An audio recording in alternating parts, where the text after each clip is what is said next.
Mitch, I have to be honest. I just went out there and we have 6 cars on the drive, and every advisor has a customer. Hey, And this I might am not have here. been very good planning on my part. Hey, it happens. Well, I'll just hang tight, and if it Okay, happens, it happens. If it doesn't, we'll just reschedule. No harm, no I foul. know. Your time is valuable, and I hate doing that to you. And It's okay. even It's okay. this morning, I thought too, because yesterday, about this time we were pretty good, and today I looked and I was like, well, we'll be okay. And when I went out there, I was like, oh my, okay. Hey, I'm I want those problems. I want you to have so many people and make so much money that we never can meet. That's what I want. I know, So, right? That would be awesome. Just crazy busy, and I mean, they all really enjoyed the training with you last awesome. week, and I mean, all of them positive feedback, 100%. And this morning, when we were talking about today's schedule with you too, I mean, they're all excited. I know they want to be part of it, so I like. Well, look, I like that. my goal is to introduce about a dozen topics to you guys over the next 100 days. Hopefully you'll want to do some sessions on them, and it ranges. And as we go through today, I'll kind of set up, if we go through today or whenever we do today, I'll set up like what the next building block will be, which will be practicing saying the same words over and over again. That's my success cycle. So that'll be next. And then items that we can pre-sell that goes even beyond the walk around. So you'll see it all builds on each other. Classes are going to be real fast paced. And like I said, if we have a reschedule, it's real easy, man. I work from home. So just reschedule when one's good for you guys. So, but do your business and just tell me in a few minutes if we're going to roll or no roll. It's totally y'all's call. No harm, no foul. Okay, that sounds good. I'm actually, I'm going to go ahead and send them all a text real quick just to see, and then I'll walk back out there here in a minute. Yeah, no, and like I said, you are not troubling me at all. Well, I appreciate that. No problem. I gotta go Christmas shopping anyway. It'll just hasten that. I gotta buy some stocking stuffers. Oh. So what's gift of the season in your house? What y'all buying that's fun? I have to tell you, it's difficult because like the grandbabies come over last week, and so we gave them all their presents because we didn't know if they were going to make it down again. And they're super kind of simple. So we go off their Amazon list, and it's all done. And then I love it. So Santa's list now are on Amazon. That's awesome. My kids are a little too old. We didn't. They're in college, so we don't. Yeah, but that's pretty awesome. So gift of the season in my house was an Instant Pot. I got my gift early, so I've been using it, and I'm gonna cook with it on Christmas Eve and Christmas Day. So yeah, I got an Instant Pot. If you don't have one, it's pretty tight. I got one, and I cooked in it one time, and I think honestly for the two of us, it's too big. It always feels like, it feels like dropping a chicken into a crater, and I'm like, and so it's just weird, and so we never used it, and so my mother-in-law, everyone always goes over there, and she always is cooking like all the crock pot stuff, and I said, darling, you don't have an Instapot? And she was like, no, but I've been thinking about it. I said, you've got one now, and so we gave That's awesome. gave it to her. I love cooking. I love it. I cook just about every day. And years ago, when they were first coming out, I got a Big Green Egg smoker. And I'm the only man in America who I just didn't like it.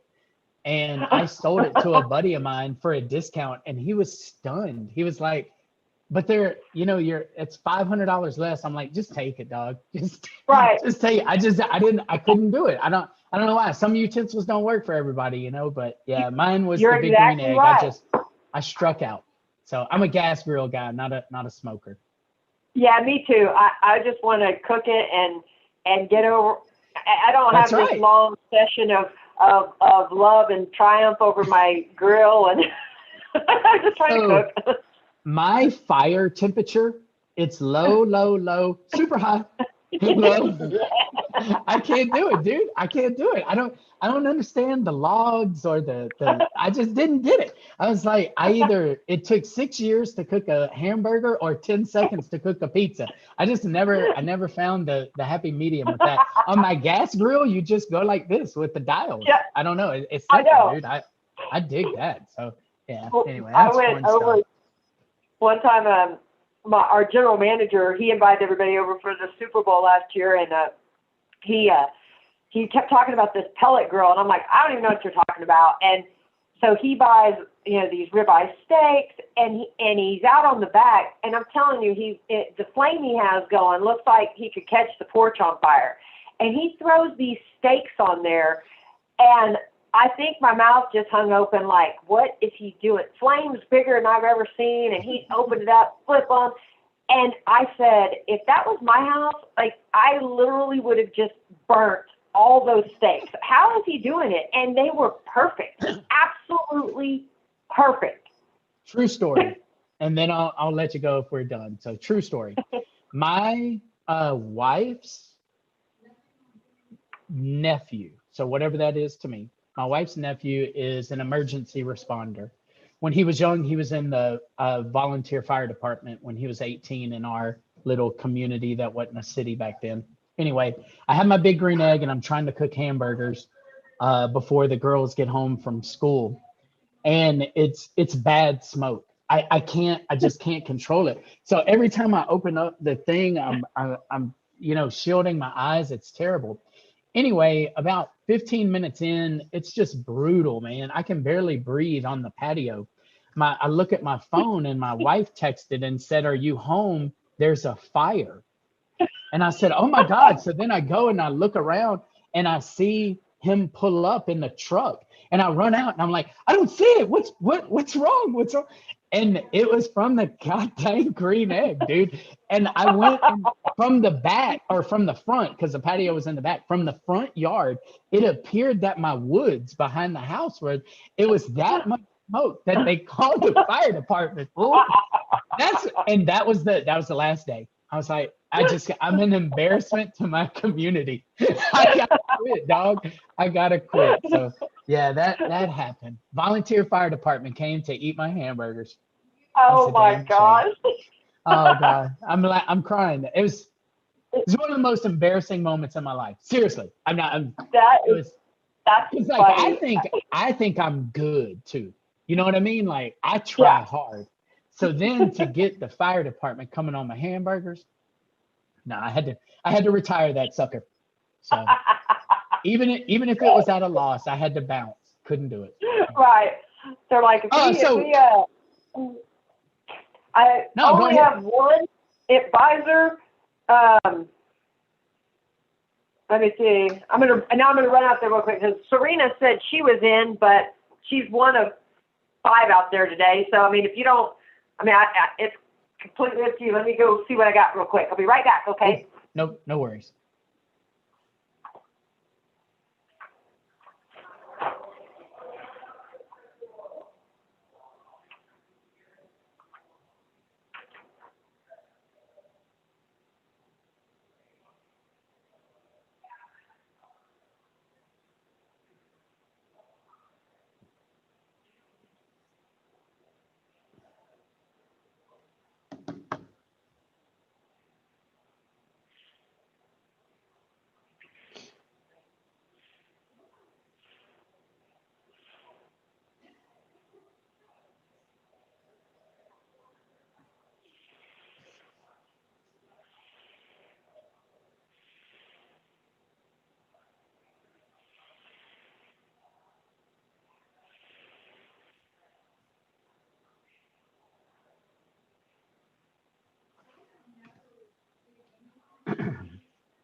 Can you hear us?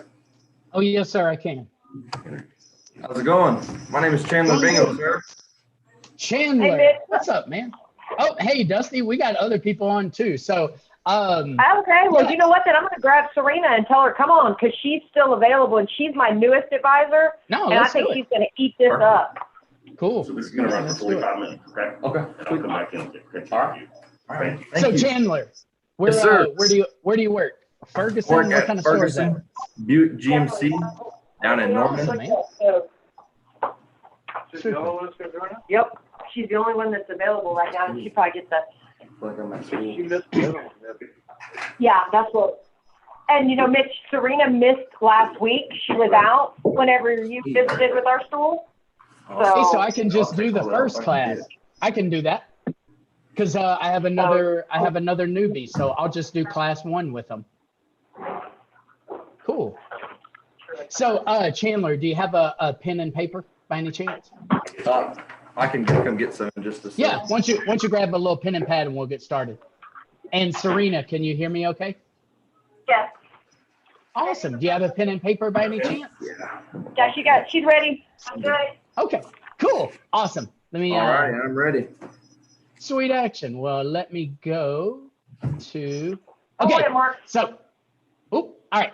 So, my name's Mitch. I got Chandler from Ferguson Buick GMC. I got Serena from Post Oak. Nice And to you meet got you Mark guys. now, too.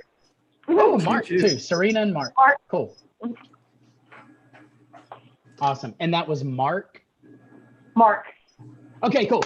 All right, so I'm Mitch with Mock Central. I am the corporate trainer for our company, which just means that I have a big territory. I do training sessions like this now all across the country. First thing that I want to share with you guys, and Chandler's on video, so I'm not picking on you, Chandler, but I see you. The mask. I really appreciate what you guys do. Without people like you in the field that are risking much more than I am each day your health, I wouldn't be afforded the luxury of doing this job from my house.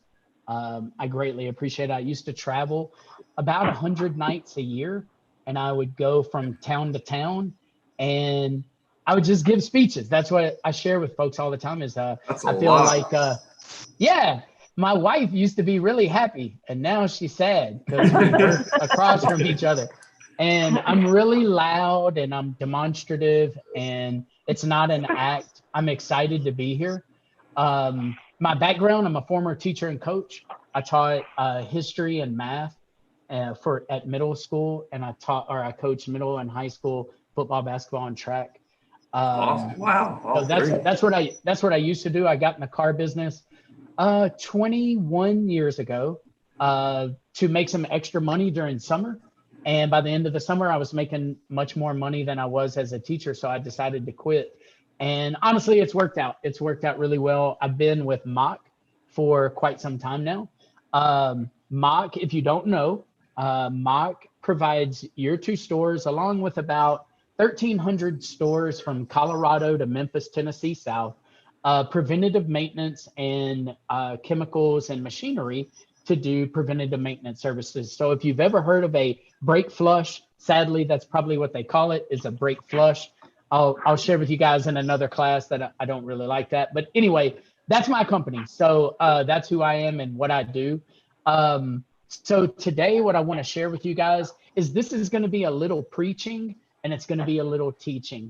And it sets up there. I have about a dozen classes that I share with people all in about 45-minute bites. So you can come in maybe on your lunch break or during times like this. And I would say slow times, but Post Oak's killing it right now. So it ain't slow. So anyway, I try to do everything in 45-minute bites.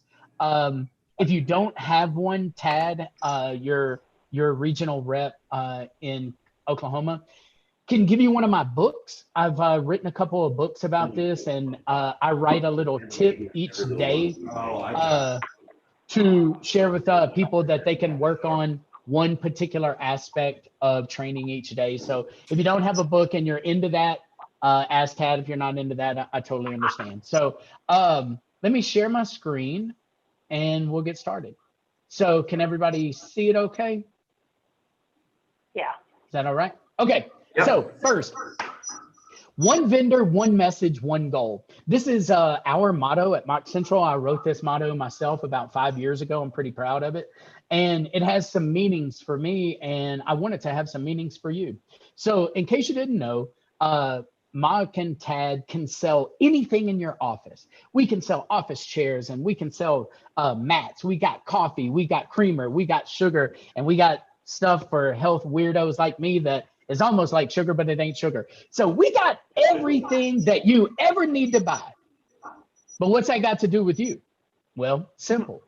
Are you being the one vendor for your customers' automotive needs? And what I mean by that is I could easily ask you how many cars you write up a day and you'll yell out an answer between 12 and 20, and how many oil changes do you do and you'll yell out that answer. Nah, I don't care about that. See, people come for a reason. They'll come for a check engine light. They'll come for an oil change. But are you trying to encompass everything that you have in your arsenal for each and every customer? Or are you being an order taker? Here's what I mean. Customer comes in for an oil change. I don't want you to just look under the hood or just change the oil. We need to be doing multi-point inspections. We need to be showing customers that we have paintless dent removal services, or if their windshield's cracked, that we can show them to a laptop or a computer or a kiosk that they can start an insurance claim. I want your customers to think of Mark, to think of Serena, to think of Chandler for every single automotive need, all the way in for you to help them get their car appraised once it has 170,000 miles and buy a new one at your dealership and start the cycle all over again. Are you being that one vendor to your customers? You need to be thinking about that throughout this. Next, one message. My message is pretty easy. I want to preach and teach whatever you got to preach and teach, okay? But what is your message? And what I mean by that is there are so many places to get your oil changed, to get your brakes fixed. Why do people come to you? There's so many, heck, at Post Oak, I think there's 5 or 6 service advisors. Why should I come see Serena? What is your message?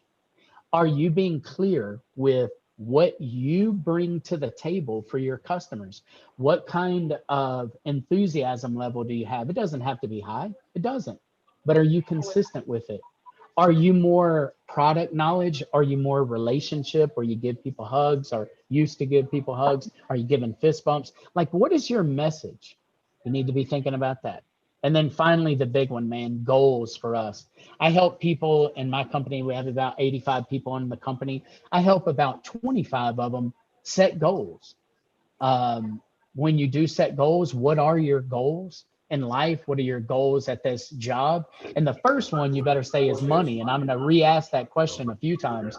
We're all here to make money, right? So how do we make that money? How do we decide what Money is important to us. How do we make it? What do we sell? What are your goals? And I want you to remember too, you're 80% more likely to hit your goal if you write it down. It's so important to write down goals. And 'tis the season to set New Year's resolutions. I ain't asking you to set a resolution.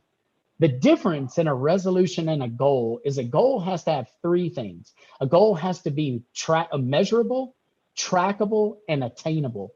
A resolution is just a wish. I'm not asking you to wish upon a star to be a better service advisor. I want to give you tools to use, but the best way to have incremental success is to set goals. So be thinking, are you that one vendor for your customers? Be thinking, do you have a message that's clear and concise? And dang sure be thinking, what is your goal each and every day to be the best you can be?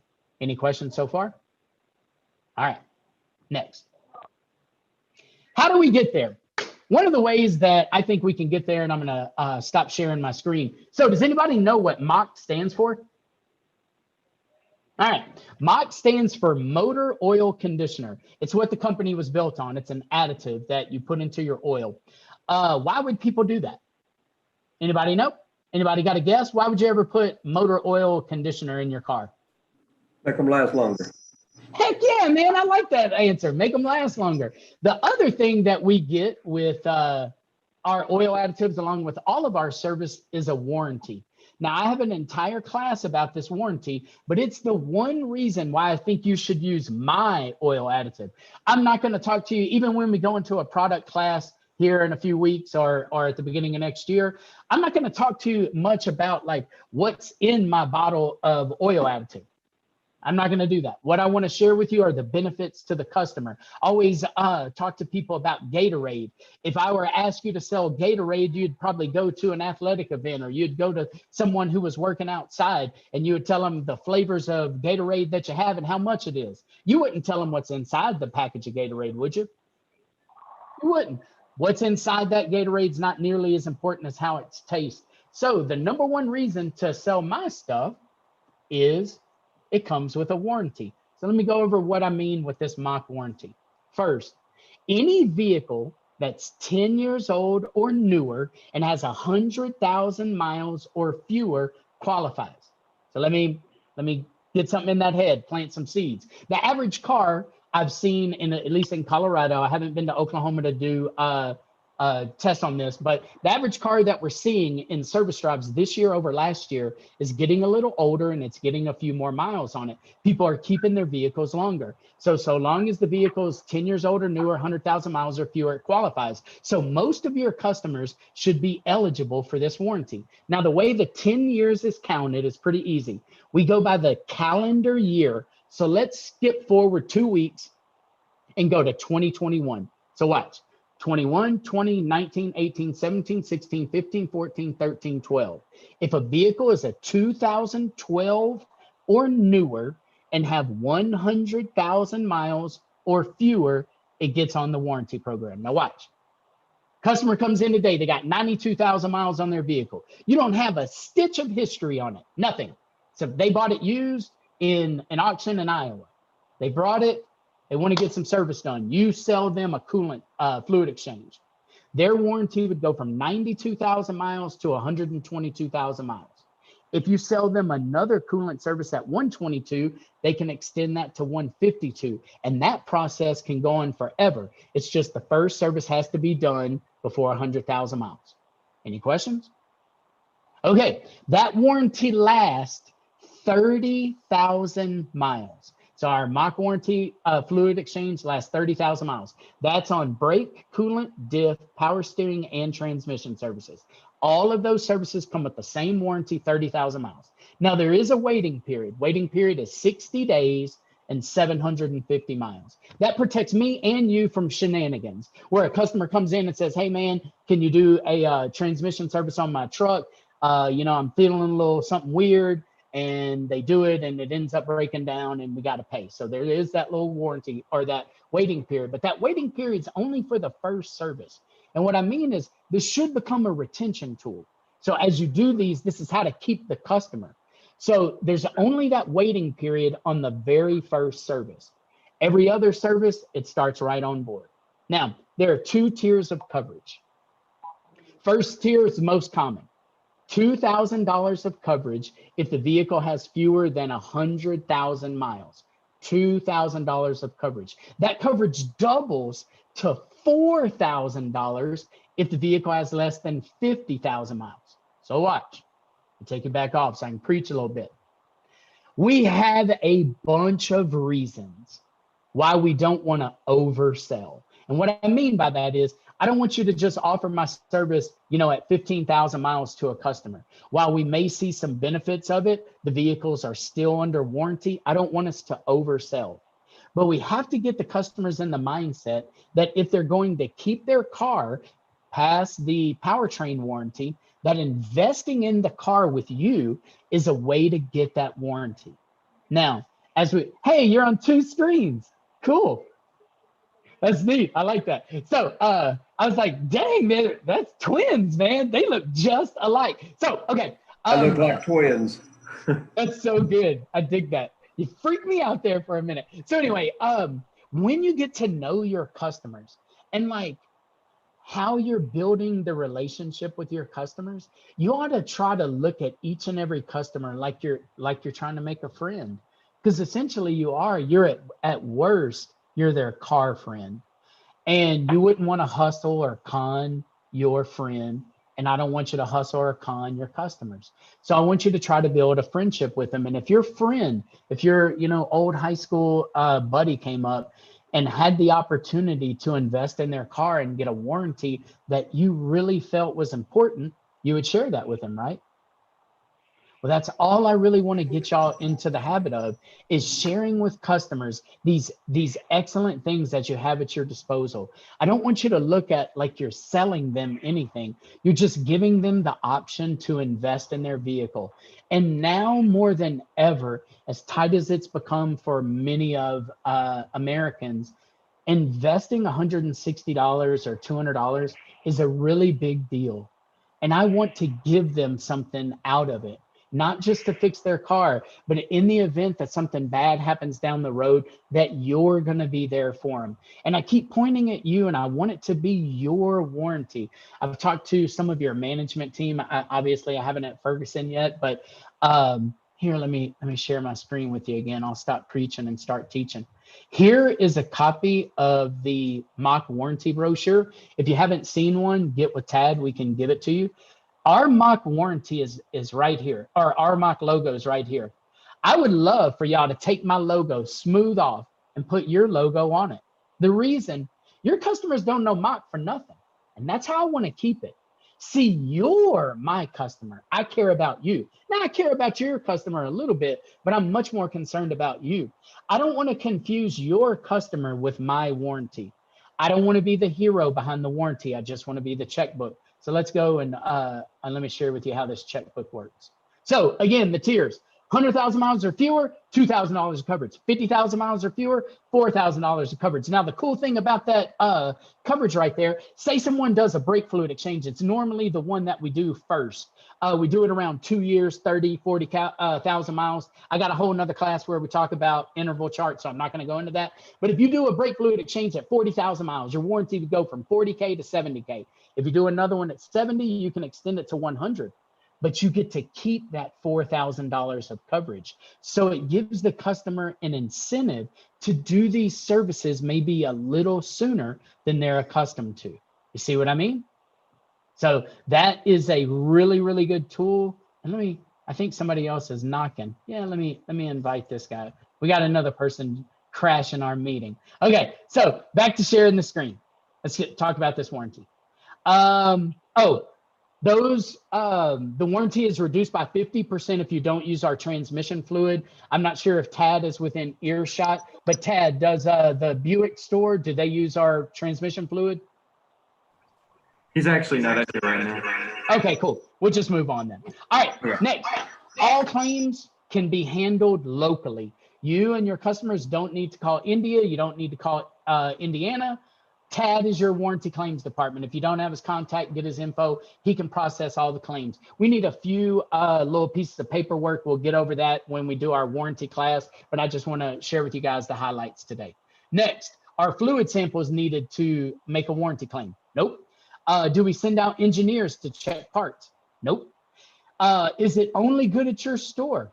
No. Our mock warranty is anywhere in the world. You can get if you break down in Tuscaloosa or Pullman, Washington, your warranty is good with me with mock. Now you got to know how to use that. And what I mean is, I don't want you to just share with every customer that, hey, if you get service done here and you break down in Nebraska, that you can get your vehicle fixed anywhere. I don't want you to drive business to another dealership. However, if you have a business traveler or a soccer mom like I was, soccer dad, and we had select and we drove all across the country to play soccer instead of just playing it 8 minutes down the road. If you have a family like me, you can share with them that if we do break down elsewhere, that we have this coverage. Okay. Next, what does it cover? It covers any part that fluid lubricates. So anything that brake fluid lubricates, anything that gear oil lubricates, anything that coolant touches, it's those parts for that system. There's only 2 caveats. It does not cover leaky lines. It does not cover hoses. Okay. Next, we have a fuel warranty. That fuel warranty lasts 15,000 miles. And it covers fuel pumps and fuel injectors. Okay, so we got a whole nother fuel class. We can talk all about that stuff, but again, I want to cover this warranty just real fast with you guys so you understand. Next, oil warranty. Our oil warranty lasts 10,000 miles, and it covers any internal lubricated part of the engine. Now, let me come back off because this is a part that transitions really well to the rest of my training. Show of voices. Who is offering an oil additive right now? Yeah. So the reason oil additives are so important is it's our least expensive part that has a great amount of coverage. So you can get used to offering that oil additive at every single oil change. And I got a whole nother class called LOF, Lube Oil and Filter, my butt. I need to get us out of the habit of just doing oil changes. You guys don't do oil changes. What do? Somebody shout it out. Instead of calling it an oil change, what do? Services. You do services. You do 5,000 mile services. You do 10,000 mile services. We got to get out of the mindset of doing oil changes and into the mindset of doing services. And one of the services that you can add to any ticket is that oil additive. Tad will get you some information on it. We have a few options to choose from, but you guys ought to choose one. Second, that fuel additive. Oftentimes people are offering our fuel system service every 30,000 miles. It's leaving a big 15,000 mile gap in warranty coverage. So we ought to offer a tank additive in the middle of those services so the customer can be perpetually on the warranty. And again, I know this is the first time I've met you guys. I'm hitting you with a lot of information, but that warranty is a big part of it. I want you to know that I stand by it. I am the final say-so on what is and what isn't covered. So you are talking to a decision maker. I'll be there for you. I want to kick people onto the warranty, not off to the warranty. It's a retention tool. It helps get customers back to the dealership, which is the most important thing.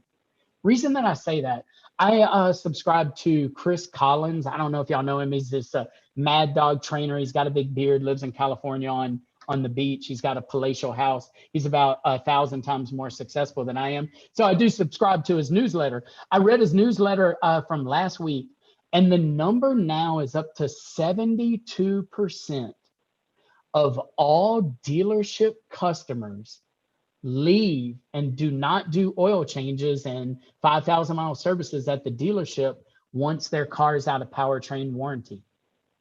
That's why we keep selling cars, but our service number doesn't always keep increasing with it because we drop cars off, they sell, drop off, sell, and it's like a little roller coaster. So we add customers, lose customers. The thing we got to start doing is how do we keep our customers, and not send them to Christian Brothers and not drive them to Best Brakes and not drive them to Grease Monkey. These warranties is one reason how. Any questions so far? Nope. Okay. Let me go back to this. Next. Oh, what? Okay.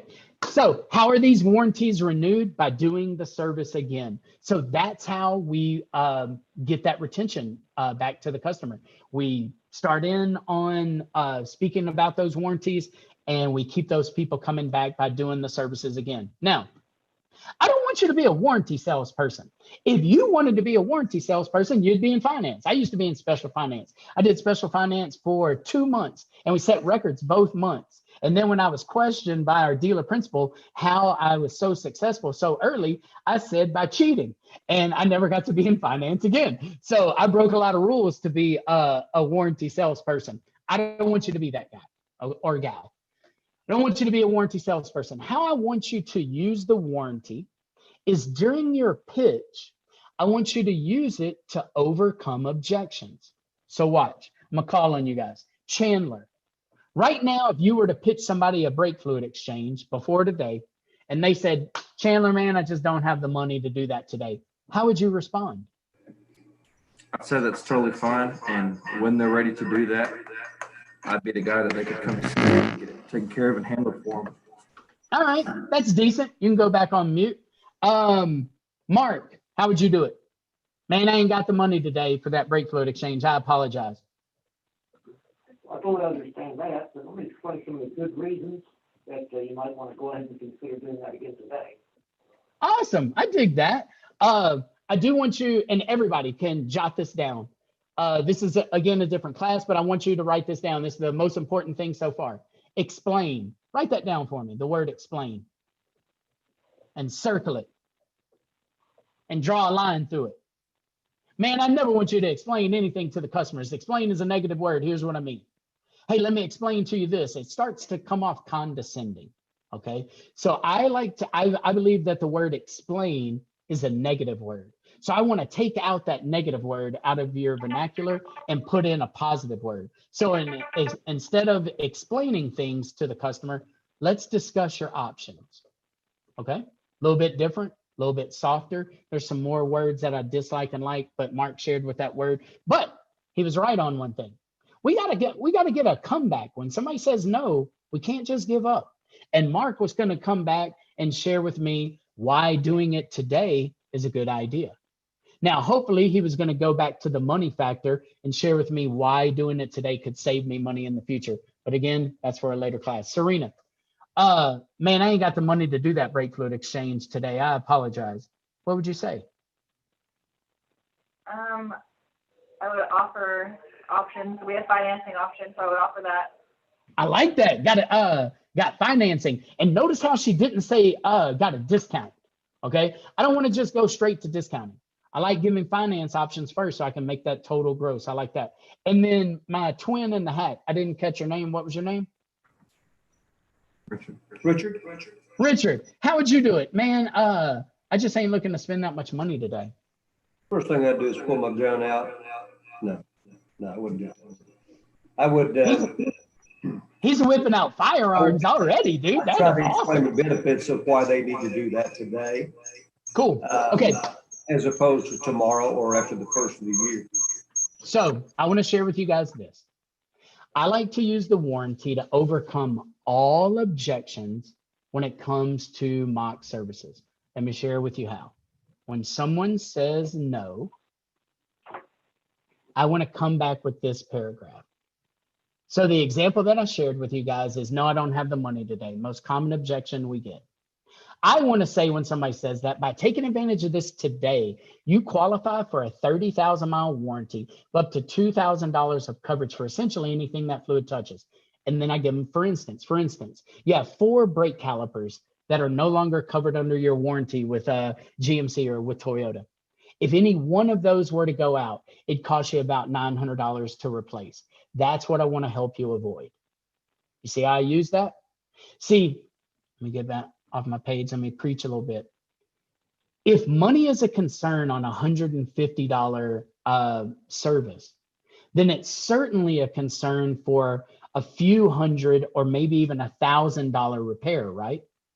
When someone comes, and get this on your paper, write this down, objections, write it down, underline it. Number 1, money equals just a money, type money or write money, equal sign. value. When someone, and this is on any part, man, I don't want to spend that much on my brakes today. Hey, wouldn't be doing my job if I didn't share with you. And then you got to build value. Okay. Number 2, time. Time equals urgency. When somebody says they don't have time today, we got to build a sense of urgency. So let me share with you my screen again. I'll start teaching, stop preaching. Hey, man, I ain't got time for that today. Hey, I wouldn't be doing my job if I didn't share with you. By taking advantage of this today, you qualify for a 30,000-mile warranty of up to $2,000 of coverage for anything that power steering fluid touches. For instance, if your steering rack needed to be replaced, that'd be a repair of nearly $1,500. That's the type of bill I'm looking for you to avoid. See, because they said time is of the essence. So I said, well, we need to do this today. And here's why it's true. You have no idea when your management might kick Tad and I to the curb and no longer have a mock warranty. Because you know what happens if you do a power steering fluid exchange using GM fluid? You know how much warranty you get? 0. Do you know how much warranty you get on a power steering pump if you replace it with Toyota transmission or power steering fluid?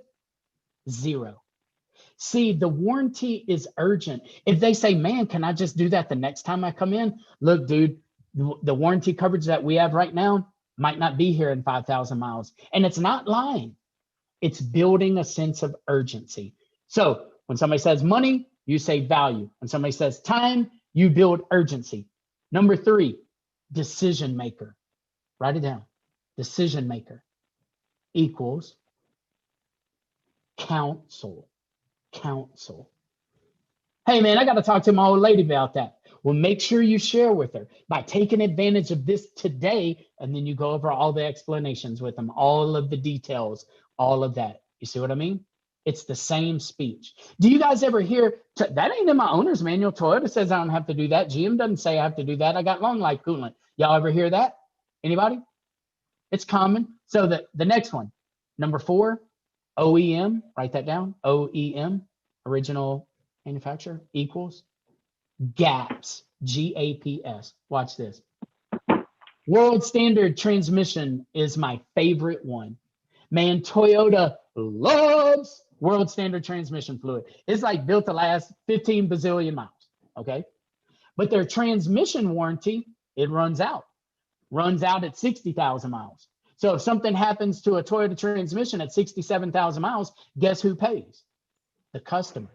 So when someone comes back and says, look, my GM fluid coolant is 150,000 mile coolant, why would I change it today at 75,000 miles? That's when you come back with the gap in the warranty. That is true. Your coolant is built to last 150,000 miles. But by taking advantage of this today, you qualify for a 2,000. It's the same speech. Do y'all get it? And see, all of these tools can be used for non-mock stuff. Let me just go over a quick scenario with you guys. Brake jobs. At GM, what kind of brake pads do y'all put on when you do a brake job? Factory brake pads. I'd assume. Yeah. Factory. Yeah, they're factory brake pads. Why don't y'all just use some cheapo brake pads that you can get at O'Reilly's? Yeah, because that ain't what you put on a $70,000 Tahoe. Same thing at Toyota, right? If you got a big Sequoia or whatever, you're not going to put some janky old brakes on, okay? So when somebody says they don't have the money, you have to share with them the value. Well, man, I can just get a brake job at Just Brakes for almost half that. Well, by taking advantage of my brake job here today, you get the very best brakes that are made for your vehicle. And why that's so valuable, it's going to help you stop better and those components are going to last longer. See how it's the same speech? If somebody says, man, I ain't got time for that brake job today, you can share with them, why is it important to do that brake job today? Well, if you delay it, you could cause damage to those parts and cost you even more money. If somebody says, man, I got to talk to my old lady about those brakes. Well, hey, make sure you do it right now. I don't even want you to leave in those brakes. If you don't mind, why don't we just call her on the phone? We'll go over the brake job and make sure that, y'all don't have a better way to do it. If they say, man, well, Toyota and GM and all of those believe that brake job should be done there. But see how the equals, money equals value, time equals urgency. That's what you got to get ready for each and every time someone says no. And I tell you, later, like in the spring, after we've done like 10 classes, I like running this contest where I give the advisor who gets told no the most a big bonus. I love when people say no because that means you're asking. We got to ask for business. You understand?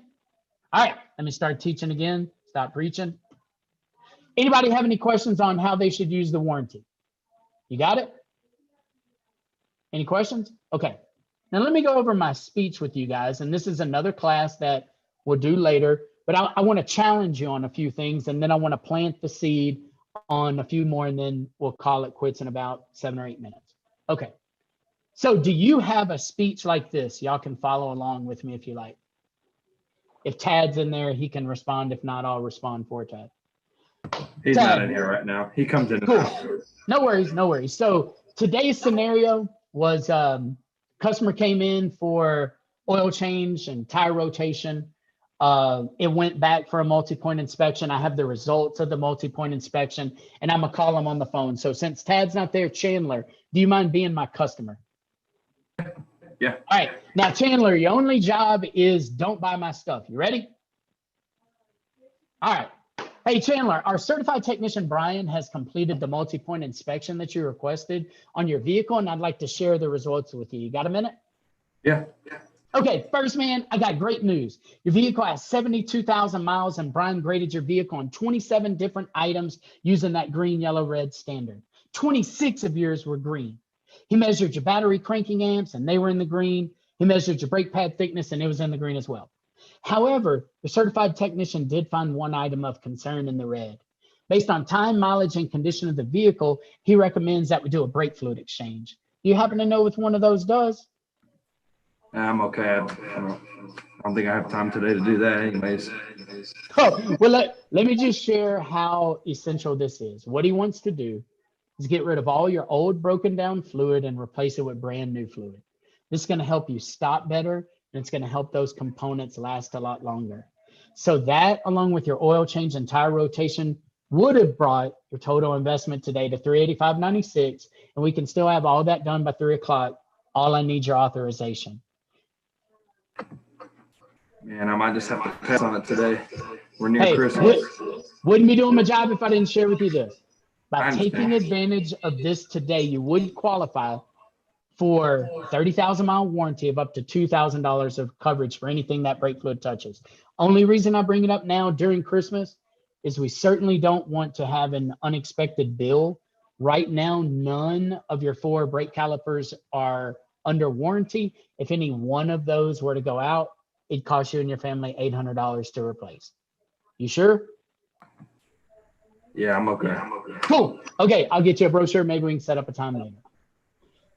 So, Serena, do you have a speech like that? No, I'm still fairly new, so I'm still learning. All right, good. See, we got to build on that. In that speech, Serena, what was your favorite part? What'd you like the best? Of your speech? Yeah. What do you think you could use? What do you think you could incorporate? I would use the word immediate attention so that they speak, Ooh, so they know. I like that. No, when do red items need to be addressed? Immediately. I dig that. I do. How about you, Mark? What do you like? What do you not like? What do you have a speech like that? Not yet. Not yet? Okay, we'll work on that. Kind of broke up on me there, but that's cool. Chandler, how about you? You got a speech like that? You got any go-to closing methods? Not yet, but I did like how you reassured to the customer that it's not just trying to sell something. It's more of you trying to prevent them from having to spend way more in the near future. It is immediate. How about you, Richard? What'd you like? What'd you not like? I liked everything that you said. What I normally say is your brake fluid You can't talk about that. contaminate your brake caliper, expensive to replace. Okay. Line. So the contamination part, that's what you like to use? Yeah, no, and contamination is something that's discussed a lot. People like that. For me, I use some words. I try to positive sell, and that is a way, that's a little negative way to sell. I like to use that contamination part as a part of my rebuttal on why the service is important, but I like all you guys' feedback. All right, let me go back to teaching a little bit. Oops, I lost my document. Hold on. My bad. All right. Share screen. Come on, Mitch. All right. I'm back in business. All right. How about goals? What kind of goals y'all got written down? We'll go around the horn again. We'll start at the bottom. Richard, what are your goals and what do you have written down? Hello, Richard. Do you have goals? Do you have a goal sheet? Richard, I'm sorry. I apologize. That's all right. We were adjusting the screen. Oh, okay, cool. So do you have a goal sheet? Do you have anything like this? Do you have any written goals? No? Chandler, anything like this where you track closing percentages? Do you track what you sell every day? Any kind of goals? Monetary goals? How much money you want to make? Do you do any of that? I don't have it. Nope. How about you, Chandler? Got anything? No, my goal is just get the maximum out of every single day. Man, Everything you're gonna make me jump through that screen and you're gonna box my ears off. Doing your best, do your best, don't sweat the rest is not a goal. It's a mantra. Goals need to be measurable, trackable, and attainable. They need to have values assigned to them. Doing your best is not a goal, it's an aspiration. I'm gonna be tough on you guys as we move forward with this. I'm gonna challenge you guys to have written goals. I wanna sell 2 sets of brakes a day. I want to sell 21 tires a month. I don't care what your goals are. We have a whole class about that, but we got to get into the mindset that doing your best is not a goal, it's an aspiration. Let's go to Post Oak. Serena, you got any goals right now? Got anything written? I sure do every day. What's your goal today? I'm going to get out my paper. What's your goal today? To write 10 ROs and do 1,000 in sales. I love it. 10 ROs, 1,000 in sales, and that comes out to $100 an RO. If you do primarily oil changes, that's a good goal. I like to get my advisors over, $100, but I love that goal. What's your favorite upsell when you're doing a 5,000-mile service? Probably the filters. Those are probably the easier ones to get.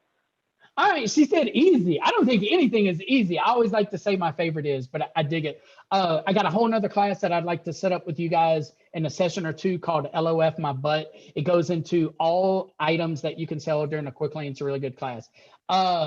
Let's see, who to go over? Mark, what goals you got? Right now, 8 cars a day at $250 each. Go! Are you main shop?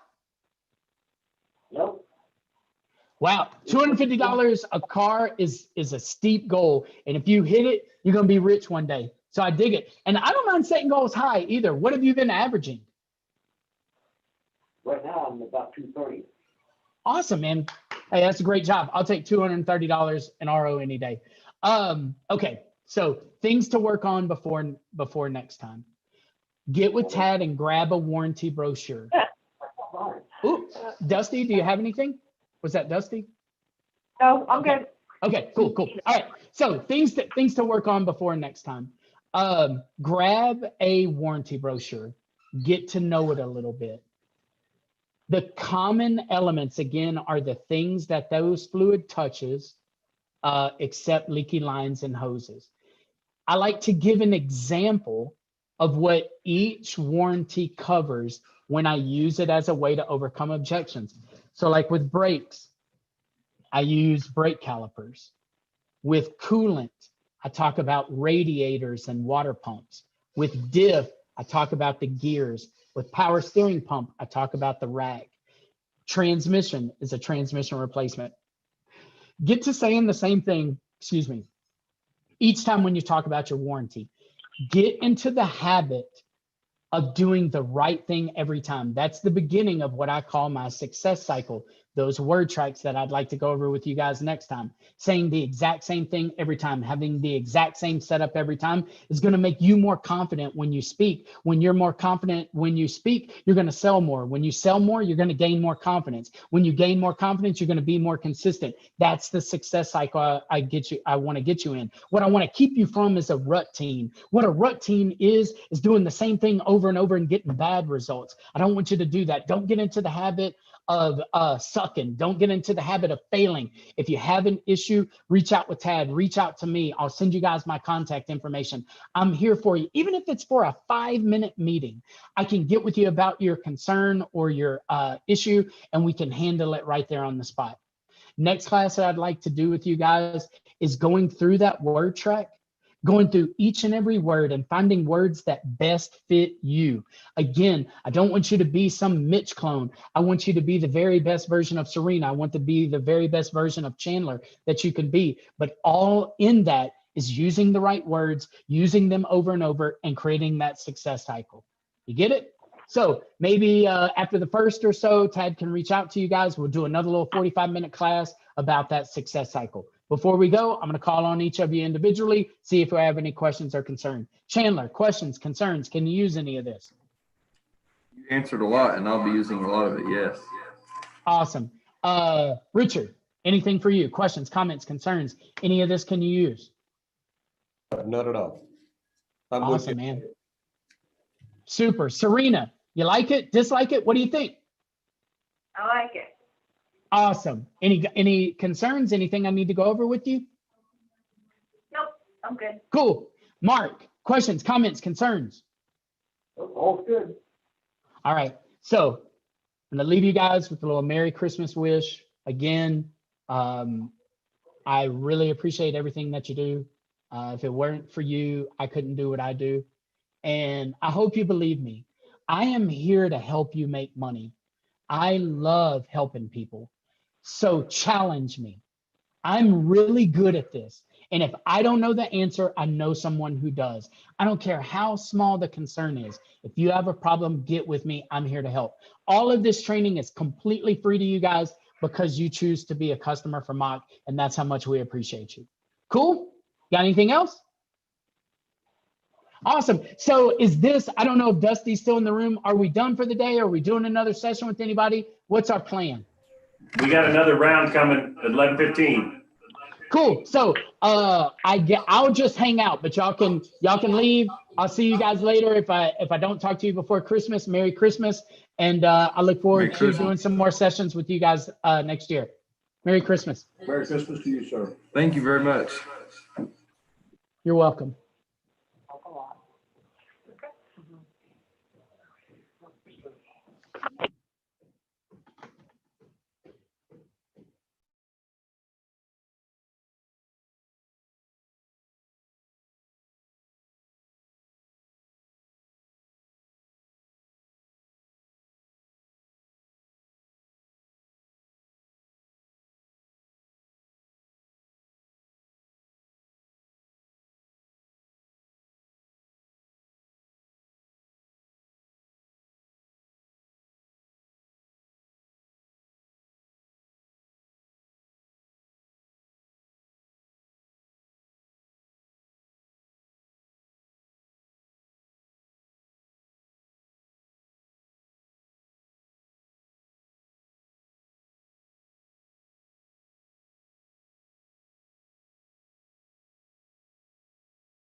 Can What's you going hear on, me? Ted? Hold on. Is Mitch still on? I think he stepped off to make a phone call real quick. But yeah, he's still here.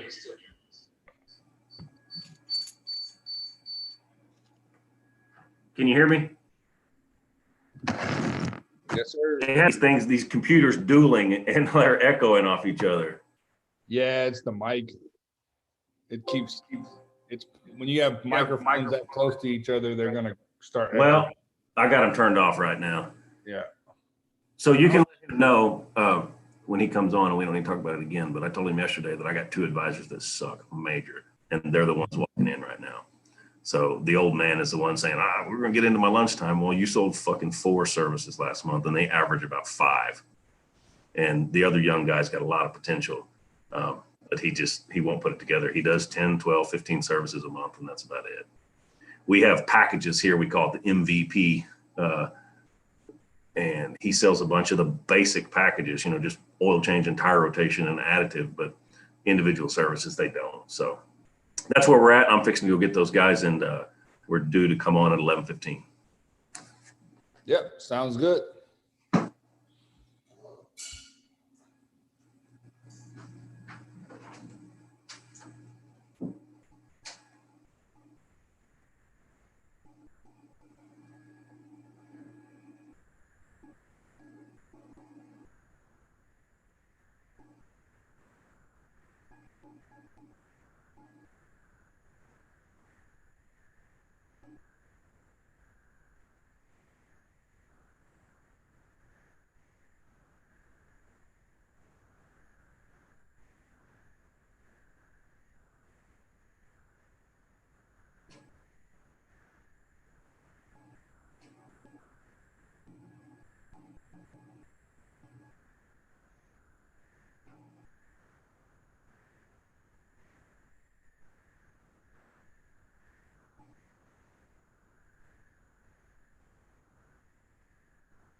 Well, Chris Collins got nothing on Mitch, I'll tell you.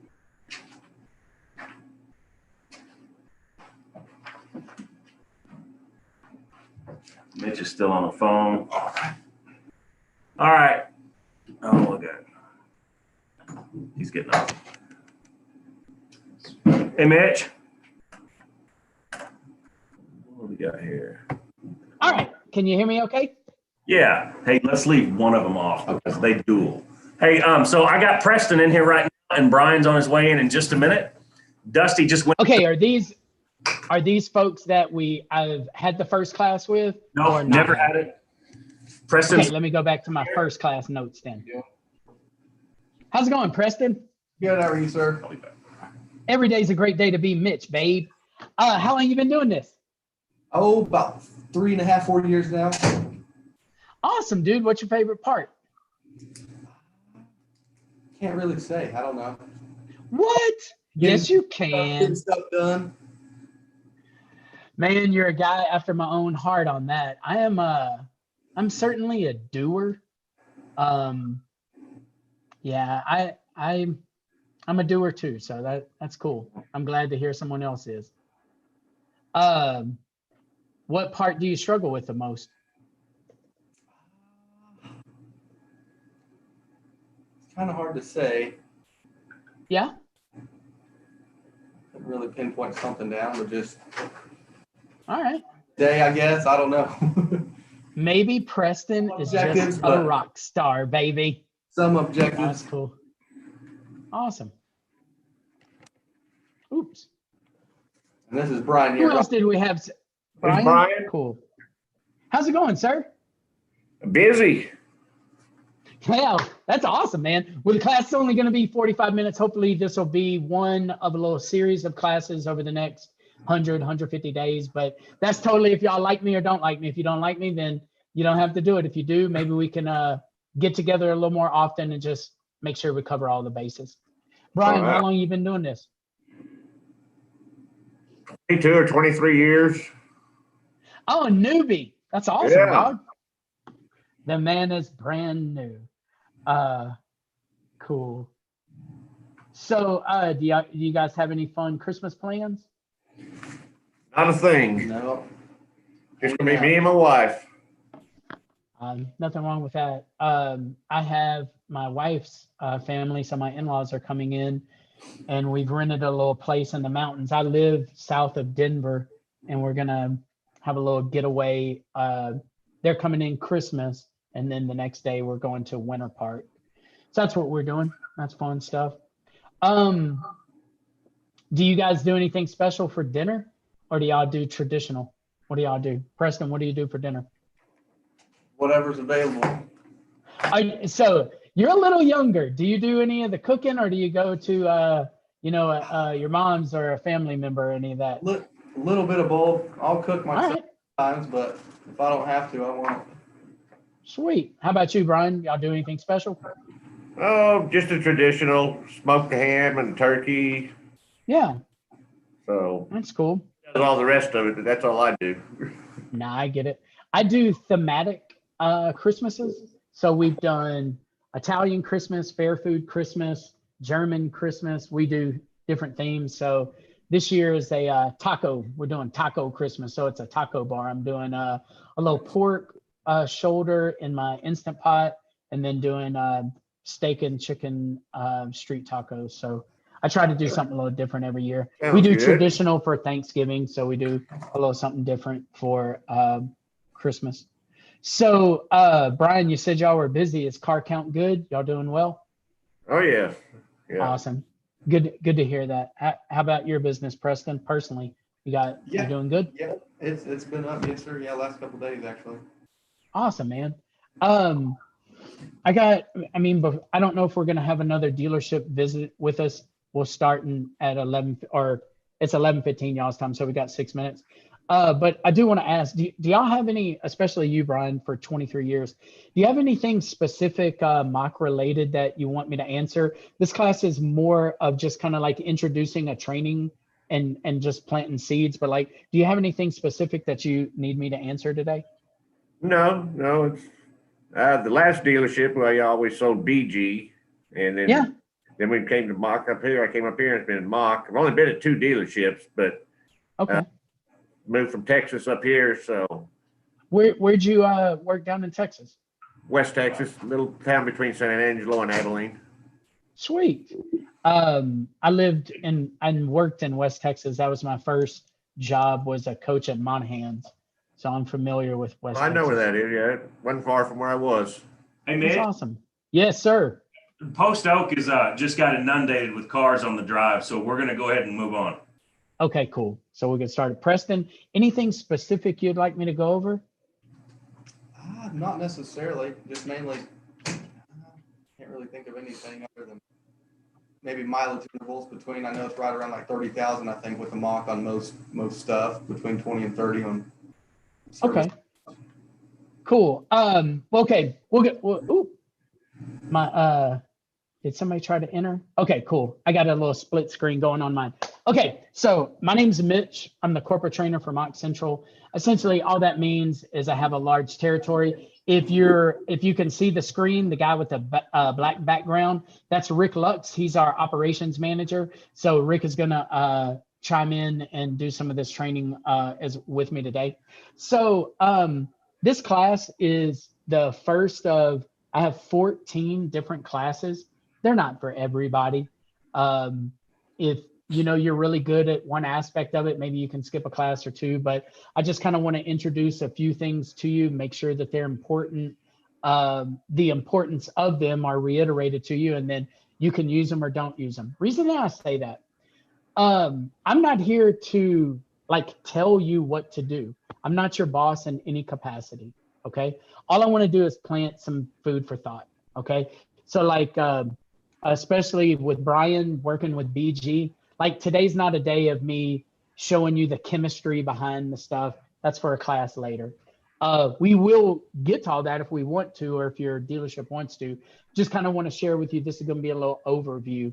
And each of the classes is tried to be about 45 minutes because honestly, man, y'all are busy, dude. So I don't want to take up your whole day yip yapping and talking mess. So we'll do it. We'll knock it out by 12 o'clock your time and we'll get the hell out of here. So instead of a show of hands, although you guys are on video, so we could, I want to ask you guys a show of voices. So Preston and Brian, y'all can just yell out your answer. Have you guys told 10 customers in the last 45 days about our mock warranty? No, I don't believe I have. Cool. So have you sold, or start with Brian, have you sold a mock service in the past 90 days? Several, yes. Yeah. Preston, how about you? You sold any? All right. So let me, okay. Part of this is teaching, part of this is preaching. My first part, let me preach a little bit. Here's what's happened when you guys have done that. And then I'm gonna accept full responsibility. Okay. The reason is I'm the warranty claims department. We'll get to that in a minute. But when you guys sell a coolant service that qualifies for my warranty and you don't share with the customer that they get the warranty, they may drive to Dallas for a select baseball game, break down in Ennis, limp into some, GMC store and pay $1,300 for a repair that Rick would have paid for. So by keeping that a secret, are you really doing your customers a good service? No, Not at all. You gotta let people know, especially today, man. Times are tough with a lot of people in America. Hopefully your customers are immune to it. I doubt they are, but I hope they are. I certainly hope that you guys are and that you and your family are healthy and safe. I actually got COVID the one time that I traveled for work this year, and I came home and gave it to my wife. Thankfully, knock on wood, we weren't symptomatic. We lost our sense of taste and smell, but that was it. But man, times are tough right now. And a lot of people, wages, have been pretty static this year. A lot of people have lost money. I think now is the greatest time in the past, at least, 8 or 12 years to share with people that if they invest in the things that you say they need to invest in, that they get something on the back end. That if something bad does happen to their car, that they might get very valuable coverage instead of writing a $1,500 check or putting it on one of your GM credit cards, that maybe Tad would do that. So I want to challenge you to be thinking about it over the next 45 minutes of sharing this valuable information to your customer. Fair enough? Anybody have any questions or comments or concerns about that? Because, man, I'm passionate about it. And again, I'm not here to tell you what to do, but I'm going to be mad at you if you don't. Seriously, I want to give you my best reasons why you should do this. And then I'm going to be mad at you if you keep it a secret. Now, me being mad at you from Colorado probably don't mean crap, but I'm going to be mad at you anyway. So let me go through some of this with you so we can get started. Hold on. Let me pull up my screen. I apologize. I'm trying to learn to do this on 2 screens, and I'm not very good at it yet. So let me share my screen. And we'll scoot this over. Oops. I say that. I need Rick to do this. Rick is much smarter than I am at this. Okay, so first, one more preaching thing I forgot to tell you. The other part about this warranty that's really important, I am a subscriber to Chris Collins. Don't know if y'all know him. He's a weird trainer from California. Got a big beard and talks loud and stuff. I'm a subscriber to his stuff, and he sends me newsletters or whatever. I'm on his list. Anyway, the last newsletter that I read was pretty concerning. They said that 72% of dealership customers leave the dealership and go to an independent shop to do their maintenance once their vehicle is out of powertrain warranty. I asked you guys how car count was, and thankfully, again, knock on wood, y'all's car count is good. That's great. I want you to think about this warranty as a way to retain more customers, and with that, make more money, okay? So let me go through this mock warranty and see if it fits you and your customers' needs. So I'm gonna share my screen with you again, and we'll get going. So first, there's 2 catches with my warranty. Can y'all see my screen okay? Yes. Do I need to make it any bigger, or can you see it good? No, that's good. Okay, cool. First, there's 2 catches, okay? The vehicle has to be 10 years old or newer and have 100,000 miles or fewer. And here's how I count the years. I hold up my fingers, and I'm gonna go to next year because next year starts in 2 weeks. But I count backwards from the current calendar year. 21, 20, 19, 18, 17, 16, 15, 14, 13, 12. A 2012 or newer with 100,000 miles or fewer is going to qualify for my warranty. Pretty basic, right? Now, that warranty lasts for 30,000 miles. So let me share with you this little aspect, okay? Average customer that comes into a dealership in Colorado, I know it's going to be a little bit different in Oklahoma, but in Colorado, I have a large dealer group. Their average mileage that they've seen has increased during 2020, and it's up to 83,000 miles is the average mileage. So it's right in the sweet spot of my warranty. So if you get a customer that comes in with 83,000 miles, you ain't got no history on them, none. If they do one of my fluid exchanges, they would get a 30,000 mile warranty. Now, say they do it at 83,000, their warranty would go from 83,000 to 113,000. If they were to do that same service again at 113, you could extend it to 143. And that process can go on forever. It's just the initial service has to be done before 10 years and 100K. Brian, any questions with that? No, it's all pretty. Preston, any questions with that? No, sir. Okay, so am I about right with y'all's average mileage? Yes. Cool. Okay, so it's apples and apples. A lot of times it's not. You know, you can't just say, well, hey, this works in Dallas, so it might work in Oklahoma. Just wanted to ask that. Now, there is a waiting period on that first service. Waiting period before the warranty kicks in is 60 days and 750 miles. That just protects both of us from shenanigans, where if somebody comes in and says, hey, can I do a transmission flush on my truck? Then you end up doing one and it makes it slip and, oh Lord, the poop hits the fan. So there is that waiting period, but that's only on the first service. All the subsequent services, there's no waiting period. Now, there are 2 tiers of coverage. First tier, if the vehicle has less than 100,000 miles, they get $2,000 of coverage. That coverage doubles to $4,000 if the vehicle has less than 50,000 miles. So it gives the customer a little incentive to do the services early. So while this is another class altogether, Preston, you brought up intervals. So let me ask you this. When do you offer a brake fluid exchange? Brake fluid, I would say closer to 60,000. Okay. How about coolant? Brian, when do you do a coolant exchange? Coolant, I went to Jim, always told me about 5 years or 100,000. 100K. Diff, Preston, when do y'all do a diff service? A diff right around 40,000. Okay. Power steering, and this is old school power steering. So most of them are going to electric. We'll just skip that interval. How about trans? When do y'all do your first transmission fluid exchange? About 50,000. All right. And then fuel, when do you do your first fuel service?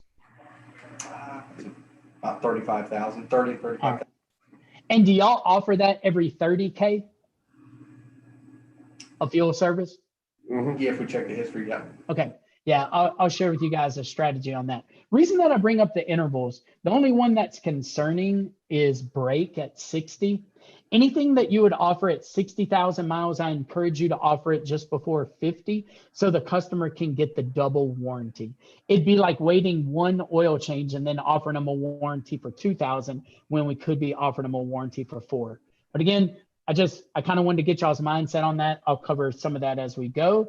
Let me go back to teaching. Let me share my screen. All right. So our transmission warranties are reduced by 50,000 miles if you guys don't use our transmission fluid. So does your store use my transmission fluid? Yes. Yes. Cool. Okay. So y'all got total warranty. Now, something that's really cool about our warranty is you are talking and are in the presence of the warranty claims department. All of your claims are handled locally. You can go through TAD, we'll go through the process. Really the process of the warranty is an entire different class. We have a few little pieces of paperwork you got to figure out, but everything is local. And the reason that's special to me is you and your customers don't have to call India, you don't have to call Indiana. We're gonna work with you on these claims. You are talking to the decision maker when you talk to TAD. He is the absolute authority on what is and what isn't covered. Now I get a kind of little final say so. I look at all of our warranties. I track them to make sure that, I don't see patterns in them that could cause confusion around the country. But you're talking to your warranty claims department. That's normally not the case. You have extended warranties that you use all the time. Normally you don't have the same rep that you just call all the time. And also Ted, lives in Oklahoma. So he's somebody that's right there. He understands your customers and your clientele. I think that's a really important part of what we do and why mock is special. So I hope you guys take advantage of that. Next, are fluid samples needed? No. Do we send out engineers to inspect your parts? No, we don't do any of that. The only evidence we need is a copy of that warranty and your word that it wasn't broken when it got there. Next, is it only good at your store? No. If you get a service done and y'all are at Ferguson, right? Yeah. If you get a service done at Ferguson and you break down in Knoxville, Tennessee, you can get coverage through our warranty. Tad and I would just coordinate with those people there. Now, the reason that I bring that up, I'm not asking you to just share with all of your customers that if they get a warranty or if they get a service done with you, that they have warranty coverage elsewhere just to drive traffic to another place. I'm not asking that. But what I want you to think about as a benefit to this warranty is when you have a guy that's in the military that may get stationed somewhere else. When you got a soccer mom or dad who has a select team or a baseball, softball team that travels a bunch and plays games, that you share with them by doing service here at Ferguson, we give you a warranty coverage anywhere in the world. And I want you to really buy into the we give. Your customers don't know Mach for anything, right? I want to keep it that way.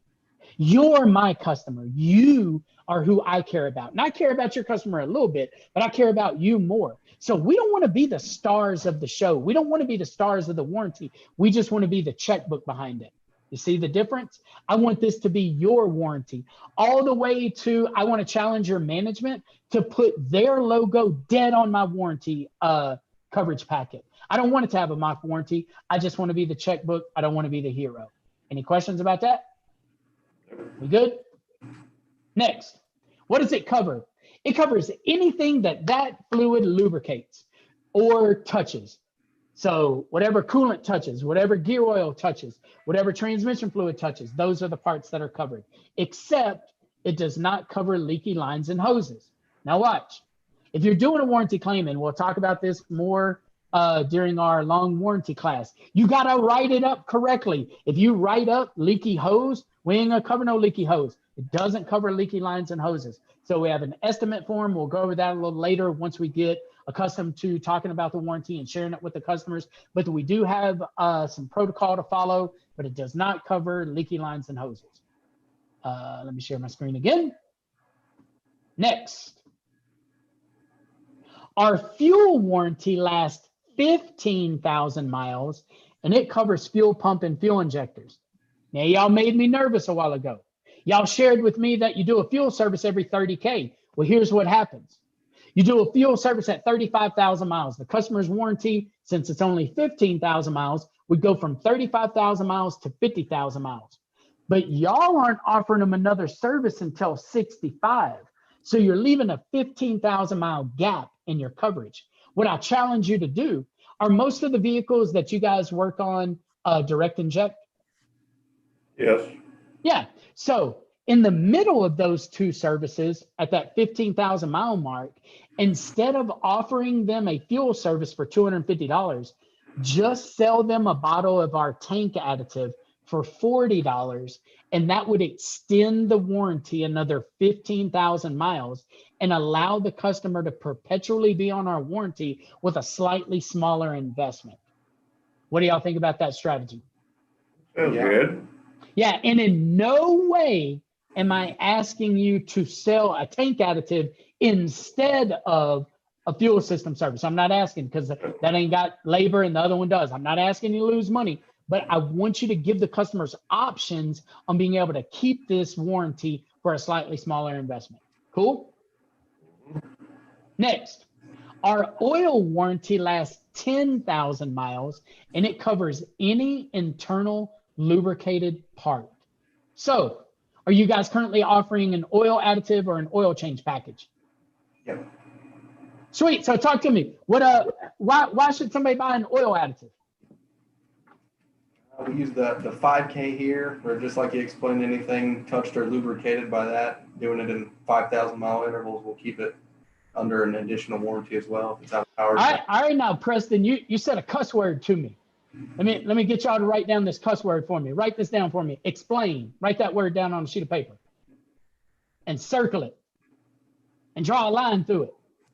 Man, you bet not be explaining stuff to the customers. Nobody likes to have anything explained to them, especially, we're all men here on this conference call, especially men to women, all right? When men go explaining things to women, women get angry. So they don't want that. So instead, I want you to get into the mindset, never explain anything to anybody.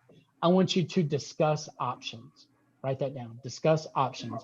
I have a whole word, it's probably 2 classes away, but I have some positive language that leads to greater sales, where we pitch the benefits of something. We use positive language. Any word that could be deemed a negative word, I want to take that word out and use a positive word. That's a little later down the road, but you said a bad word, so I had to catch it. No explaining.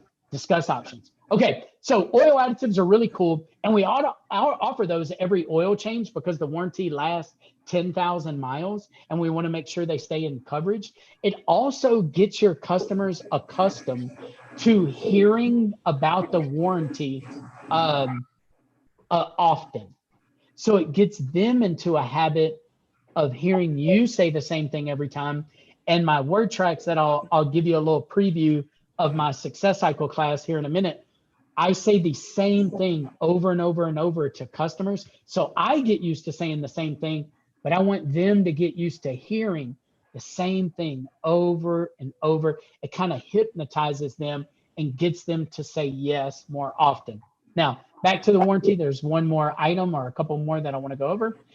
These warranties can be renewed by doing the service again. So it should become a retention tool to the customer. You got it?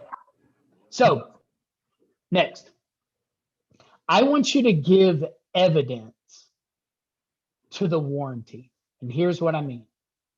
When someone purchases this thing, and I asked you guys earlier, how many times did people share with you, or did you share with the warranty? Anytime that you guys sell one of my services, I encourage you, get this brochure out, circle the service that they sold. So circle Driveline 2 or 3 times, then write how many miles it is until the warranty expires. Then give them the brochure and share with them. Look, man, throw this in your glove compartment. You might have coverage if anything ever goes wrong with your drivetrain. Do not allow people to leave your facility if they already bought a service that qualifies without letting them know. We are not doing a service to your customer. Also, I'll pull back up that brochure. Rick is really good. He works with a printer that we know. I encourage you, talk to your managers, take off this mock logo, put your logo on it. I want this to be a Ferguson warranty. I want this to be a Preston warranty. I want this to be a Brian warranty. I do not want it to be a mock warranty. Now it can be, it's gonna have all my other stuff on there, but the customers are gonna believe in it more. You're gonna believe in it more if it's got your name on it and not my name. Any questions, comments, concerns? All right, we'll move on. Let's go back up to my notes. Oops. Let me make this smaller.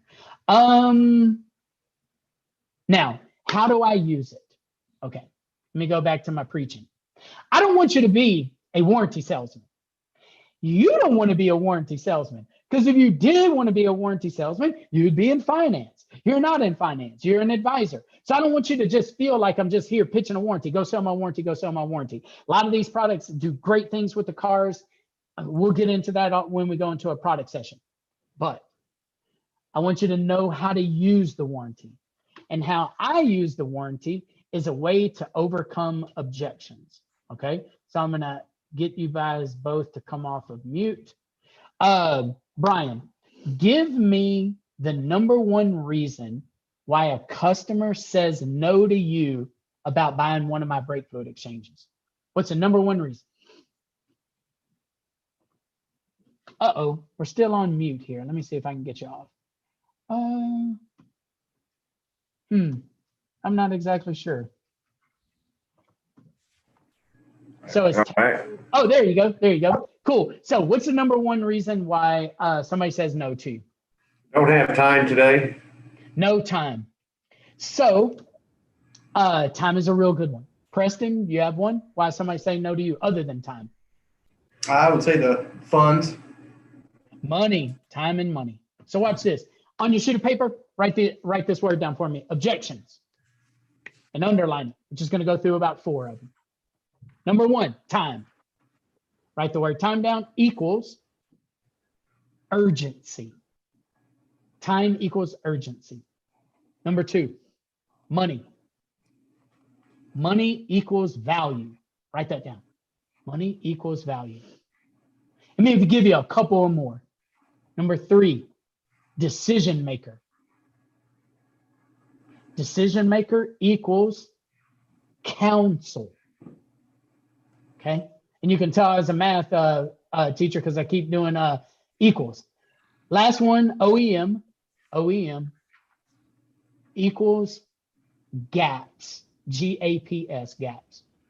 Now watch. How I want you to use the warranty is you do your pitch just like you're going to do your pitch. And we'll break it down over some courses over the next 100 days, hopefully. But I don't want you to change your pitch right now. I want to incorporate this warranty as a way to overcome those 4 common objections. So watch. Let's go back to Brian's number 1, time. When somebody doesn't say they don't have time, I want to build the urgency of why they need to do this service today. So watch. You go back to my screen, do a little teaching. When somebody says no, I want you to say something like this. By taking advantage of this today, you would qualify for a 30,000-mile warranty of up to $2,000 of coverage for essentially anything that fluid touches. For instance, if your steering rack needed to be replaced, it's no longer under your warranty, it's a repair of nearly $1,500. That's what I want to try to help you avoid. And see, the urgency element comes into effect by saying, by taking advantage of this today. Now watch. So why is it so urgent to do this power steering fluid exchange? Can't today? Why can't I do it my next oil change? And the reason is you never know when your dealership is going to kick us out. They may go with GM fluid. And you know how much GM fluid warranty is when you do a diff service? Do y'all know? 0. It's none. You don't get any warranty on the parts if you do a GM diff service. So you got to build that urgency by taking advantage of this service today. You get this warranty. Next one was Preston's money. When people say they don't have the money, I want to come back with the value. The value of investing that $250 today, Mr. Customer, is clear. Let me share with you. By taking advantage of this warranty today, you qualify for a 30,000-mile warranty of up to $2,000 of coverage for anything that fluid touches. See, because that investment of $250 or $150, it don't go away today. It goes for the next 30,000 miles, and you get that coverage. You see how that warranty can work? By investing this money today, ounce of prevention beats a pound of cure. How about the decision maker? I got to talk to my old lady. I got to talk to my husband. Hey, make sure you share with them. Make sure you counsel them that by taking advantage of this today, this is the warranty you get. You see it? Do y'all ever get, and heck, Brian said it earlier. He said, GM says that coolant should be 5 years and 100,000 miles. Isn't that what you said, Brian? Yep, that's what it is in the owner's manual. Watch that. And it's written in the owner's manual, dog. It's in there. Like, they don't hide it. But watch this. When's the water pump warranty run out on my my Tahoe? 36. That's right. So there's a big old gap there where between 60,001 mile and 99,999 miles, if my water pump goes out, I'm up Schitt's Creek, right?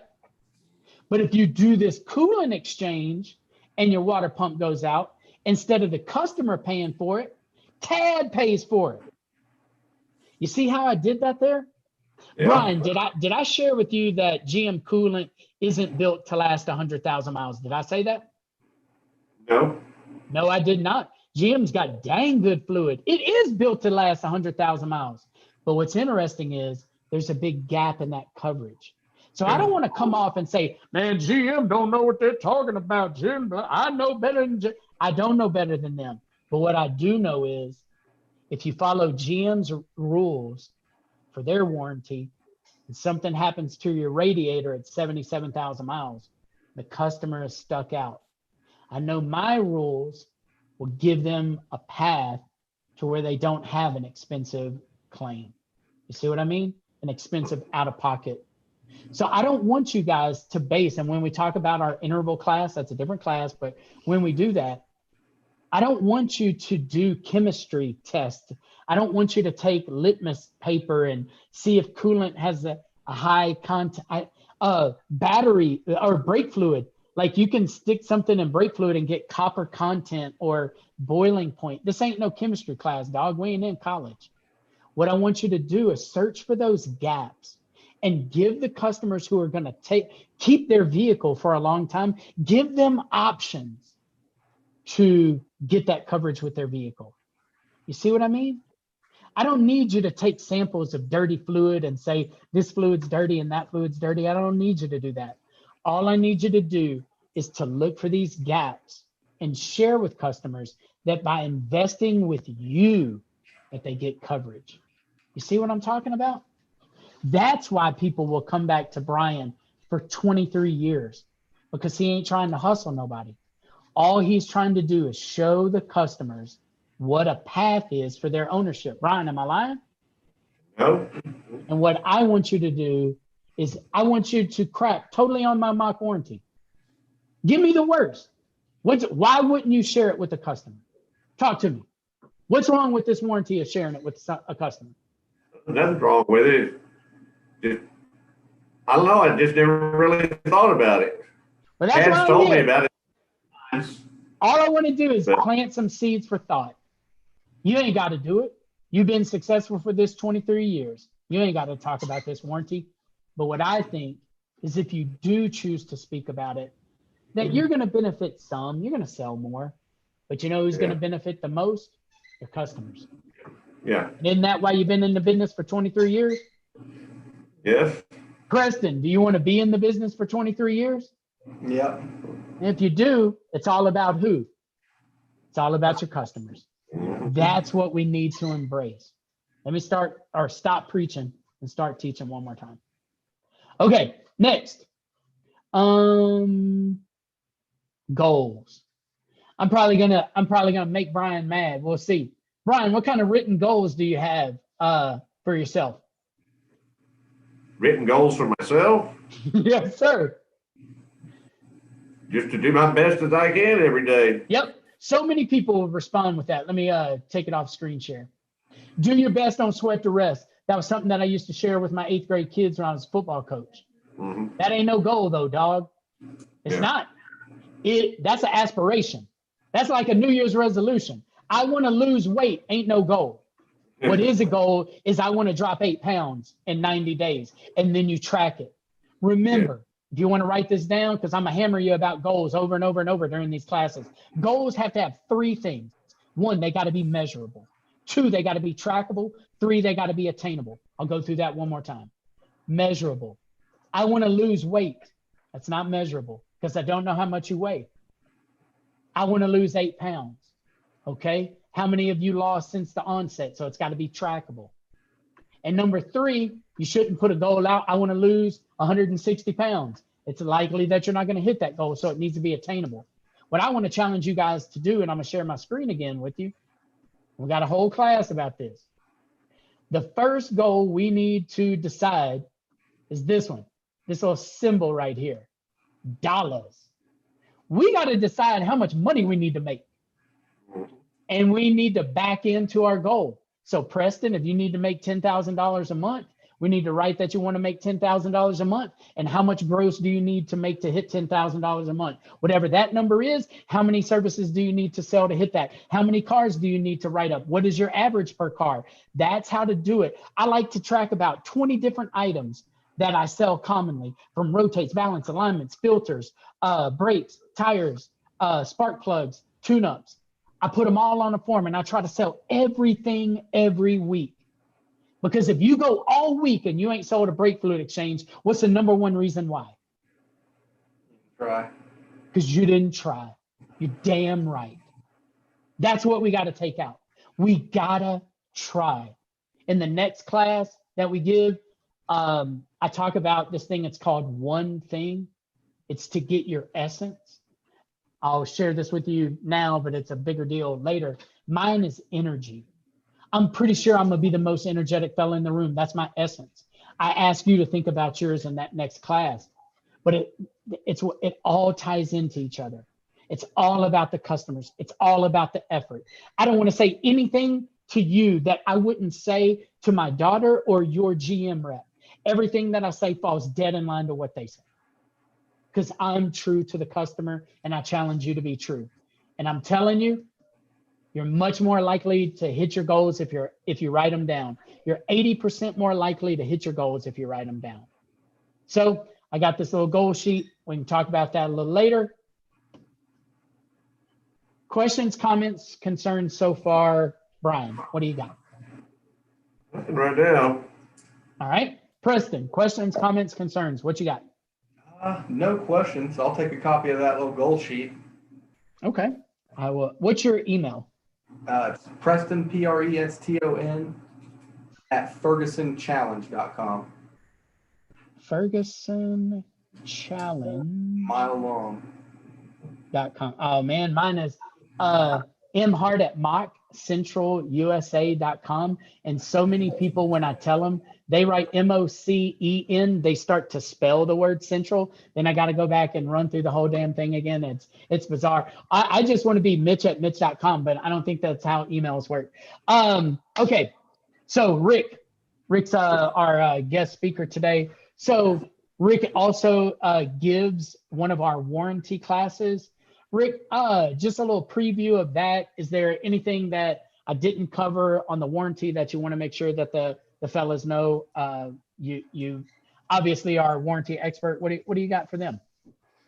I think the simplicity of it needs to be touched on a little bit, especially for advisors, main shop, senior advisors that have been doing this a long time. A lot of times they deal with warranty claims that are just a pain in the butt. And ours is not. Mitch said it himself in the last class. Your TAD, your direct contact for Mock is your warranty administrator. All of our claims are handled internally and locally.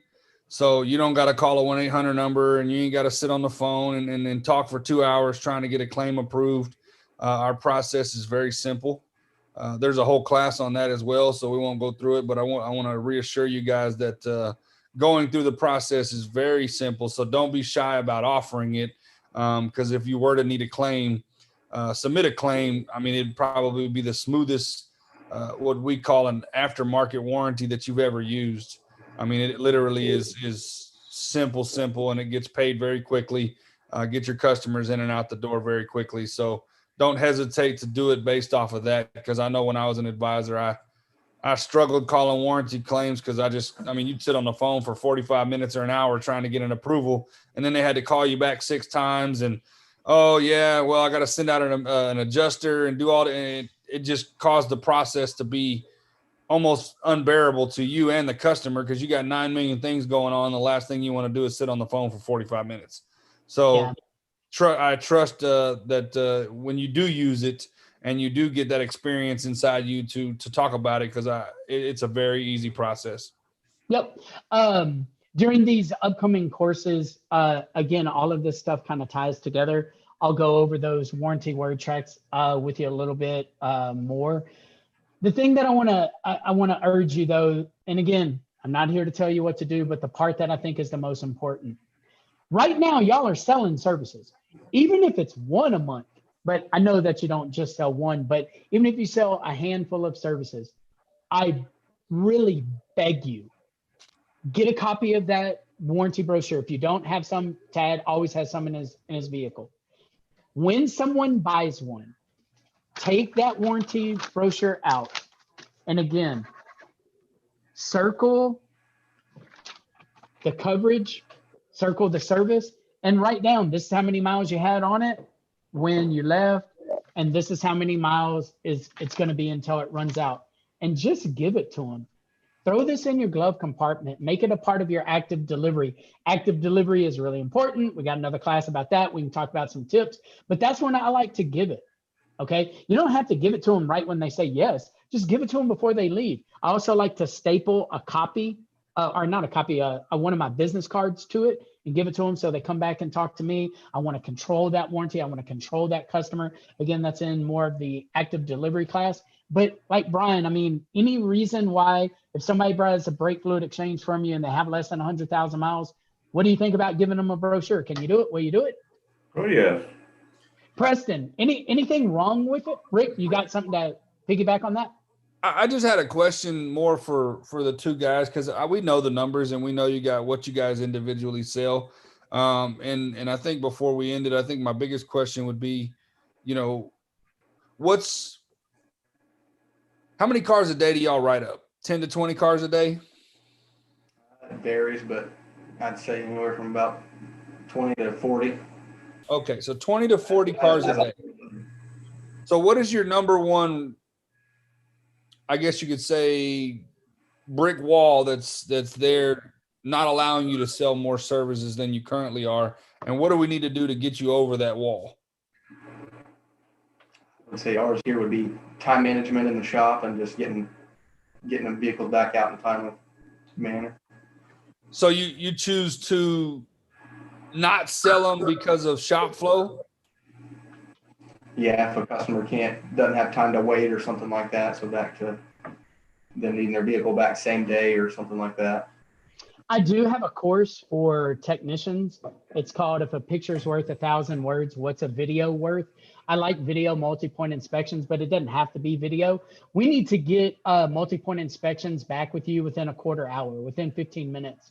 I share with people that closing ratios decrease as that vehicle hits the ground. If we're trying to upsell something after a 10K is already done, our success rate is going to go down with that vehicle. So we need to get that information back to you more quickly. I can get with Tad. I can throw a little blurb about that class. Do you think your technicians, would they be responsive to what we got and maybe streamlining their process? Oh, I made a face there. That was not say on that one here, dude.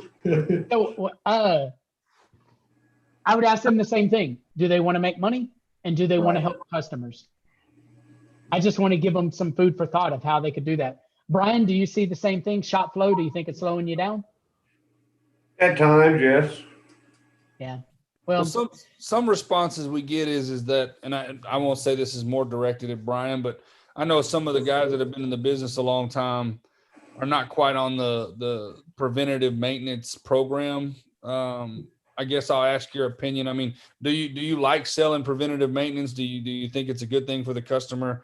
Is there any holdback on that department from you on your end to sell it? Oh, no, not at all. I learned about preventative maintenance when I was in the Corps, so I've always been pushed at it. Okay. Thanks for your service, by the way.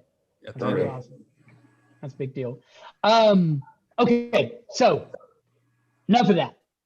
I say enough of that. That's a bunch of stuff we got to do. But the one thing that I'm asking you to take from this today is get some warranty brochures and hand them to people. If you're not ready to work it into your word tracks yet, that's going to be in 2 classes. I have one class that I want to go over walk-arounds and setting up the multi-point inspection. And then the next class is covering that and using the warranty. So hopefully you guys want to be a part of those. Again, they're only 45 minutes. I do think that there should be something that a newer service advisor like Preston or a more seasoned one like Brian can get out of each of these courses. And I just hope to build a relationship with you guys over the next coming months. And I want to present a little challenge to you. I don't care what it is in your service department, no matter how small or large you think the concern that you have is, let me know, let Rick and I know, and give us a chance to see if we can battle for you. Rick has been in the business for a long time. He's actually a family lifer. His father is still in the business. So Rick has a lot of answers. I talk to a lot of smart people and a lot of hardworking folks. So if I don't know the answer, I know someone who does. So let me know what your concerns are, and we can get on those and help you with everything. I hope that you got something out of this class that you can take with you and get a little better. And again, I encourage you to give me 45 more minutes of your time in a couple of weeks, and I'll challenge you on your walk around. We might even have a little contest, give you a way to make $100. So we'll do a little class on that. Anybody got anything before we break out? Questions, comments, concerns? No. Cool. I'll go ahead, Rick. I just wanted to say one closing thing. And shop flow is always a problem, guys. But man, don't let technicians and shop flow dictate your paycheck.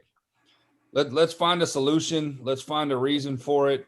At the end of the day, the person that's losing the most is the customer. A customer's walking out the door with their car not serviced due to the fact we didn't offer services based on time, getting things done. That's not an answer to the solution. The solution is figuring out a way to manage everybody's time so that these services can be performed on people's cars filters, brakes, tires, all the things that you're saying you don't offer because of time flow. If they go to another shop and the guy tells them everything's red on their multi-point and you told them everything was green on their multi-point, we're doing an injustice to our customer. So, and losing credibility, which is terrible. And losing credibility. So I'll just challenge you guys to get on the technicians, put pressure on the guys to give you good multi-point inspections, offer the multi-point inspections accurately to every single customer, and let the timeline work itself out. Don't do an injustice to the customer based off of shop times. If we can't get cars out the shop, then we need to focus on something separate, but we can't keep letting the customers leave without making sure we take care of them properly. Yep. And I do have a little course that goes over every item that I believe that you have in your arsenal that can be done in 15 minutes or less. So we'll talk about that later too. Well, cool. My closing statement is pretty simple. I hope you guys have a happy holiday. And again, you guys are out on the front line. The work that you do enables me to do the work that I do. Without you guys actually working, I would just be a guy that's unemployed. So I really do appreciate your efforts. I hope you stay safe through, the pandemic and whatever that means to you. But really, I just wish you a Merry Christmas and a happy holiday. And I hope that you take me up on another 45 minutes in a couple of weeks. Cool? Cool. Merry Christmas.